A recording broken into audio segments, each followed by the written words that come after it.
Hi friends, இப்போ நம்ம என்ன பார்க்க போகிறோம்னா நைட் டின்னருக்கு பரோட்டா எப்படி பண்ணுறதுன்னு பார்க்கலாம். கடையில் வாங்குற மாதிரி லேயராக நம்ம பரோட்டா பார்த்துருக்கோம். நமக்கு அது மாதிரி வரலன்னா நம்ம இந்த மெத்தடில் பண்ணலாம். இது ரொம்ப ஈஸியாக இருக்கும், அதே டேஸ்ட்டில் இருக்கும், அதே சுவையில் இருக்கும். பரோட்டா வரலன்னு கவலையும் பட வேண்டாம், இந்த மெத்தடில் பண்ணலாம். எப்படி பண்ணலாம் வாங்க பார்க்கலாம்.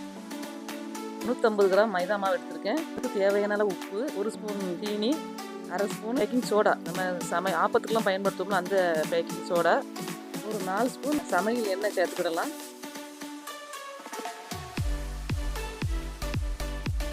நல்லா பிசைஞ்சு எடுக்கணும், அந்த எண்ணெயிலேயே நம்ம நல்லா பிசைஞ்சு எடுத்துட்டு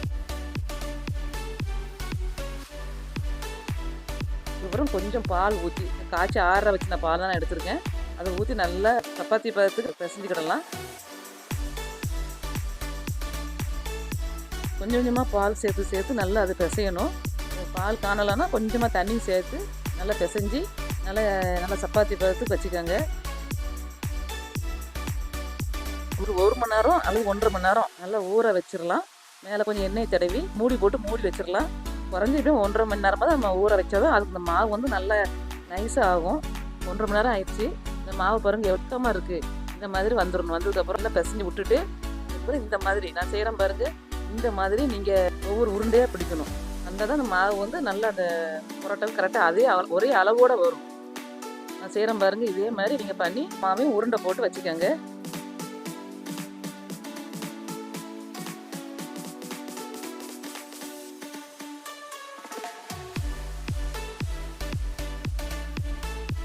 இந்த பவுலில் ஒரு 2 ஸ்பூன் கார்ன்ஃப்ளவர் மாவு எடுத்திருக்கேன். நல்லா நெய் ஊற்றி நல்லா கலக்கி வச்சுக்கோங்க.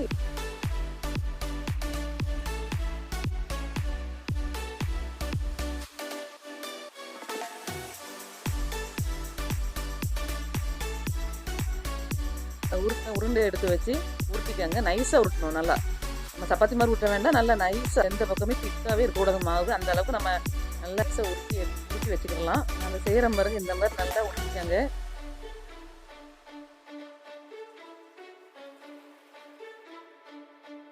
நமக்கு அந்த ரவுண்ட் ஷேப் தான் கண்டிப்பாக வேணும்லாம் இல்லை. இந்த மாதிரி நம்ம வந்து நல்லா உருட்டி வச்சுக்கிடலாம். இப்போ நம்ம அந்த கலக்கி வச்சுருந்தோம்ல கார்ன்ஃப்ளவர் மாவு நெய்யும், அதை எடுத்து கொஞ்சம் நல்லா இப்படி மேலே தடவி விட்டுக்கிடலாம். தடவி விட்டு அதுக்கப்புறம் இந்த ஒரு சைடு உள்ள இப்படி மடித்து போட்டுடலாம். மறுபடியும் கார்ன்ஃப்ளவர் மாவு அந்த மாவை எடுத்து வச்சு மறுபடியும் இந்த பக்கத்தில் இப்படி மடித்து போடணும். நான் செய்கிற மாதிரி பண்ணுங்கள். மறுபடியும் இந்த மாதிரி மடித்து விட்டுக்கணும்.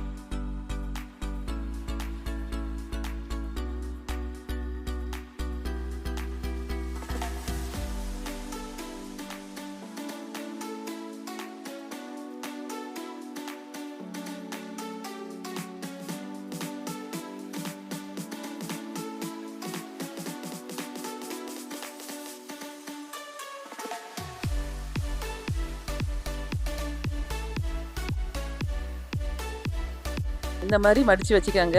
இதே நான் செய்கிற மாதிரி இந்த மாதிரி மறுபடியும் உருட்டுங்க.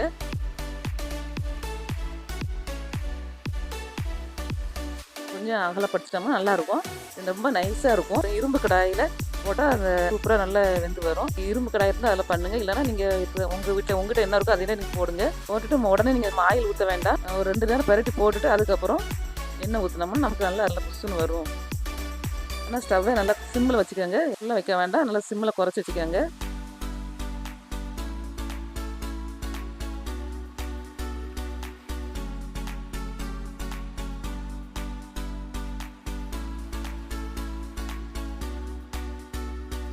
சாஃப்டான பரோட்டா ரெடி.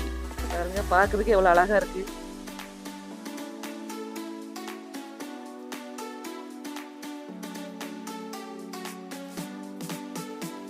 சாஃப்டாக இருக்கும். அந்த உள்ள நம்ம மடித்து வச்ச லேயர்லாம் அப்படி தனித்தனியாக இருக்கும். இந்த பாருங்கள்,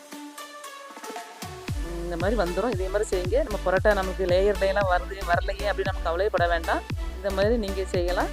செஞ்சு பார்த்துட்டு எப்படி இருக்குன்னு கமெண்டில் சொல்லுங்கள்.